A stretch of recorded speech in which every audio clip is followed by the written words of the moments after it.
اور وہ راستے سے کہتے کہ اگر تو خیریت چاہتی ہے تو ایمان کو چھوڑ دے، اگر تو اس زندگی چاہتی ہے تو اسلام سے پھر جا، اور تو ہمارے آب و اجداد کا جو مذہب ہے اس کی طرف واپس لوٹا۔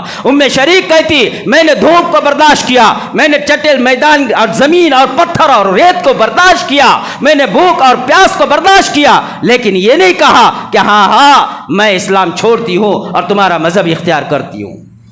ابھی اسلام میں آئی ہوئی عورت ابھی اسلام میں داخل ہو گئی، اس کا ایمان ایسا، آزمائش، حالات اور پریشانیاں آنے کے باوجود اس نے اپنی ہار نہیں مانی اور اسلام سے اپنے آپ کو باہر نہیں کیا، بلکہ ان سے کہنے لگ گئی تم جو چاہے وہ کر لو۔ ایک دن تو میں نے اپنے آپ کو برداشت کیا، دوسرا دن آیا دھوپ اور تفتیش اور گرمی کی وجہ سے میرا حلق جو ہے اب بات کرنے کے کام کا نہ رہا، میرے حلق سے آواز نہیں نکلنے لگ گئی، پانی کے ایک بوند تک کے لیے جو ہے تو میں ترسنے لگ گئی۔ دوسرا دن بھوک اور پیاس سے ایسی گزرا۔ تیسرا دن آیا، ایسی ہی وہ لوگ مجھے دھوپ کے سامنے چھوڑ دیتے باندھ کر اور خود سائے کی جگہ میں بیٹھ جاتے۔ تیسرے دن میرا یہ حال تھا کہ میری آنکھ تک نہ کھلنے لگ گئی، مجھے سورج کے سامنے لٹھا دیا۔ یہ لوگ کھڑے ہو کر ہنس کر مجھ سے کہنے لگ گئے چھوڑ دے وہ مذہب اور چھوڑ دے وہ کلمہ جس کو تو نے اختیار کیا ہے، اگر تو نے چھوڑ دیا تو ہم تیرے ساتھ خیر کریں گے، تیری وہ چاہتے پوری کریں گے، تجھے واپس ہماری طرف ہمارے قبیلے میں رکھیں گے، تیرے رہنے کا بھی انتظام، کھانے کا بھی انتظام، تیرے لیے عیش و آرام کی زندگی ہم تجھے دوبارہ دیں گے، تو آزاد زندگی جیئیں گی، صرف اسلام کو چھوڑ دے، ایمان سے پھر جا۔ شریک کہتی کہ اس حالت میں بھی میری آنکھ نہ کھلنے کے باوجود زبان کو میں نے چلانے کی کوشش کی، میری زبان چلتی اور میں کہتی کہ لا نہیں، میں اسلام کو نہیں چھوڑ سکتی۔ وہ کہتی انہوں نے مجھے سورج کے سامنے چھوڑا اور وہ لوگ دھوپ کے جو ہے تو سائے کے اندر بیٹھ گئے اور میں دھوپ کے اندر ہوں۔ میں کیا دیکھتی ہوں کہ میرے سینے کے اوپر جو ہے تو ایک ٹھنڈک محسوس ہو گئی۔ میں نے اس ٹھنڈک کی محسوسی پر اپنی آنکھ کو کھولا، جیسی آنکھ کو کھولا تو دیکھا کہ میرے سینے کے اوپر ایک پانی کا ڈول ہے۔ جب میں نے اس ڈول کو محسوس کیا تو میں نے اپنا منہ کھولا، میرے ہاتھ اور پیر میں بھی طاقت نہیں تھی کہ میں اٹھ کر جو ہے تو پانی کو پی سکوں، تو وہ ڈول سے خود بخود میرے منہ کے اندر پانی آنے لگ گیا، ٹھنڈا پانی تھا، میں نے اس کو پی لیا، حلق کو بھی اور پیٹ کو بھی میں نے جو گرمی تھی اس ٹھنڈے پانی سے بجھا دیا، لہذا میں نے پانی سے سیراب ہو گئی، میں پانی پی لی لیکن پھر بھی میرے اندر کھڑے ہونے کی طاقت نہ رہی۔ اسی دوران تھوڑا دیر اور گزری تھی، پھر سے جو ہے میرے آنکھ کے سامنے وہ ڈول واپس آیا اور واپس آ کر پھر اس سے مجھے پانی پلایا گیا، میں نے پھر پانی خوب سیر ہو کر پی لیا، پھر ڈول غائب ہو گیا، پھر تیسری مرتبہ یہی حالت ہوئی اور اسی حالت پر پھر میں نے پانی بھی پی لیا۔ اب میں نے پانی اتنا سیر ہو کر پی لیا، اب میرے پیٹ میں گنجائش نہیں تھی، لہذا میں نے ہاتھ سے ڈول کو میرے اوپر پلٹی کر دیا اور وہ خود کہتی کہ میرا پورا جسم اس پانی سے ٹھنڈا ہو گیا، پورا جسم میرا پانی سے بھیگ گیا۔ اس دوران میرے جسم میں جو ہے تو طاقت آئی اور طاقت آنے کے بعد میں اسی حالت پر تر و تازہ محسوس کرنے لگ گئی۔ اب کچھ دیر ہو گئی تھی کہ یہ لوگ پھر سے اب آگے نکلنے کے لیے میرے قریب آئے تو کیا دیکھتے ہیں کہ میرا بدن پانی سے بھیگا ہوا، میرے پاس کی زمین پانی سے بھیگی ہوئی، تو کہنے لگ گئی، وہ مجھ سے کہنے لگ گئے کہ شریک کیا تو نے اپنے آپ کو اس رسی سے چھڑا کر ہمارے مشکلوں سے پانی پی لیا، ہمارے ڈول سے پانی پی لیا؟ تو کہنے لگ گئی کہ میں نے اپنے آپ کو نہ یہاں سے اٹھایا، نہ تمہارے پانی تک لے گئی، نہ تمہارا پانی پیا، مجھے تو میرے اس رب نے پانی پلایا جس کا میں نے کلمہ لا الہ الا اللہ پڑھا ہے۔ شریک کہتی کہ میں نے وہ پانی پی لیا جو تمہارے پاس نہیں تھا، وہ پانی وہ زمین پر بھی نہیں تھا، وہ پانی آسمانی پانی تھا، میں نے دیکھا اللہ کے میرے رب نے مجھے وہ پانی پلایا۔ جب انہوں نے حالات کو، جب انہوں نے آزمائش کو، جب انہوں نے سختی کو برداشت کیا، آخری حد پار ہو گئی، تب اللہ کی ان پر مدد آئی کہ اللہ نے ان کے لیے پانی کا انتظام کیا۔ وہ کہتے کہ جب اس کے اس حالت کو ہم نے دیکھا تو کہنے لگ گئی کہ میرے اس رب نے جس کا میں کلمہ لا الہ الا اللہ آپ کے بستی کے عورتوں تک پہنچا رہی تھی، اس رب نے مجھے جو ہے پانی پلایا۔ وہی ایک رب ہے جس نے جو ہے زمین کو پیدا کیا، اسی رب نے آسمان کو پیدا کیا، اسی نے پانی کو پیدا کیا، اسی نے سورج اور چاند کو پیدا کیا، اسی نے تمہیں بھی پیدا کیا، اسی نے مجھے بھی پیدا کیا، اسی نے کل کائنات کو پیدا کیا۔ لہذا میں آپ کو بھی کہتی ہوں کہ تم اس رب کی طرف آؤ، تو اس بتوں سے اپنے آپ کو چھڑا لو، اس شرک کے کام سے اپنے آپ کو بچاؤ، اس اللہ کی عبادت کی طرف اپنے آپ کو لاؤ اور اس کے حق میں تم کلمہ لا الہ الا اللہ پڑھ لو۔ ام شریک کہتی کہ جب میں نے یہ انہیں کہا تو آگے بڑھے اور کہنے لگے یقیناً ہمیں یہ سب کچھ جو آنکھوں سے ہم نے دیکھا، یہ دیکھ کر تو ہمیں یہ لگتا ہے کہ یقیناً تمہارا رب ہی حق ہے، ہم جن بتوں کی اور جن معبودوں کی عبادتیں اور پوجا کرتے ہیں وہ جو ہے باطل طاقتیں ہیں۔ لہذا آگے بڑھے اور کہا کہ ام شریک ہمیں یقین آ چکا ہے وہ ایک رب جس کا تو نے کلمہ پڑھا ہے وہ رب برحق ہے، آپ ہمیں بھی کلمہ پڑھا کر مسلمان بنا دو۔ وہ پورے ذاتی وہ پوری جماعت نے ام شریک کے پاس کھڑے ہو کر ان کے ہاتھوں پر اسلام قبول کیا، کلمہ پڑھا۔ ام شریک کہتی کہ اب یہیں پر بس نہیں، میرے آقا محمد رسول اللہ صلی اللہ علیہ وسلم موجود ہے مدینہ میں، آپ چلو ہمارے ساتھ اور محمد رسول اللہ سے ملاقات کرو، اور ملاقات کر کر نبی علیہ الصلوۃ والسلام کو آپ جو ہے اپنے اس کارگزاری کو سناؤ اور اپنے اسلام کی شہادت اور گواہی کے لیے نبی علیہ السلام کو تیار کرو۔ ام شریک نے اس پورے قبیلے کو، اس پورے جماعت کو جو ان کے ساتھ تھی، جو تشدد کر رہی تھی، ظلم ڈال رہی تھی، انہیں لے کر نبی علیہ السلام کے پاس پہنچی۔ نبی علیہ السلام نے ام شریک کو مبارکبادی دی، اور اسلام جن لوگوں نے قبول کیا اللہ کے حبیب نے انہیں بھی مبارکبادی دی۔ تو میرے بھائیو، اسلام اور اسلام میں، شریعت میں اگر کسی آزمائش اور پریشانیوں کی گنجائش اگر کہیں ہو جائے تو انسان کو گھبرانے کی ضرورت نہیں ہے، اس کی آخرت اصل ہے، وہاں تک کے لیے ہمارا ایمان ہونا ضروری ہے، چاہے وہ جو سا بھی عمل کرے ایمان کے ساتھ ہونا چاہیے۔ اس لیے اس دور کے اندر ہمیں ہمارے ایمان کی حفاظت کرنے کے لیے رات دن فکر کرنا چاہیے، وہ چاہے جماعت کی شکل میں ہو، اللہ کے راہ میں نکل کر ہو، مقامی فکروں میں بیٹھ کر ہو، قرآن کی تلاوت پڑھ کر ہو، اللہ والے کی صحبت میں رہ کر ہو، سچے اور نیک لوگوں کی صحبت میں ہو، علماء کی صحبت میں ہو۔ یہ وہ راستے ہیں جہاں ایمان کی حفاظت ہوگی۔ ایک نمازی کے ساتھ ہوں گے تو تمہاری بھی نمازی پوری ہوگی، تقوی والوں کے ساتھ ہوں گے تو تمہارے اندر بھی تقوی پیدا ہوگا، سچوں کے ساتھ رہیں گے تو تمہارے اندر بھی سچائی آئے گی، اگر ہم نیکوں کے ساتھ چلیں گے تو ہمارے ایمان کی حفاظت ہوگی۔ میرے بھائیوں، مرنا تو سبھی کو ہے، اس لیے موت سے پہلے اپنے ایمان کی حفاظت کی ذمہ داری اللہ نے جو دی ہے اس کو پورا کر لو۔ اللہ سے دعا ہے کہ اللہ پاک ہم سب کو موت سے پہلے ایمان پر محنت کرنے کی، اسلام پر رہنے کی، چلنے کی اللہ میں توفیق عطا فرمائے، اور اللہ ہمیں خوب دعاؤں کے ذریعے اسلام پر، ایمان پر استقامت کو مانگنے کی توفیق عطا فرمائے۔ اللہ ہماری نسلوں کی حفاظت فرمائے۔ وآخر دعوانا الحمدللہ رب العالمین۔